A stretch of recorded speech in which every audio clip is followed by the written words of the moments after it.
Ngayon, kung lahat pala tayo honest, why is the Philippines often, or if not all the time, why is the Philippines always ranked as one of the most corrupt countries in the whole world? Nagpapakalinis kayo? Aba kung malinis pala ang mga opisyalis natin, bakit palagi tayong nililista ng Transparency International as one of the most corrupt countries in the world? Magtitinginan tayo? Sino kaya dito?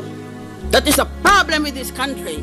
We're all for honest government, and yet the world condemns us as one of the most corrupt countries in the world.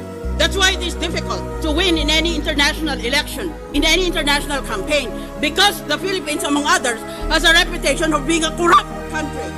Isip ng iba, kung corrupt ang kaya na yan, walang matinong lalabas dyan. Walang matinong ibubunga yan. Bigyan nyo ako ng sapang buhay. Panginoon, bigyan mo ako ng sapang buhay. At imbestigahin ko lahat, isa-isa. Dito sa Senado, sa House of Representatives. Tignan natin. Pati sarili ko, imbestigahin ko.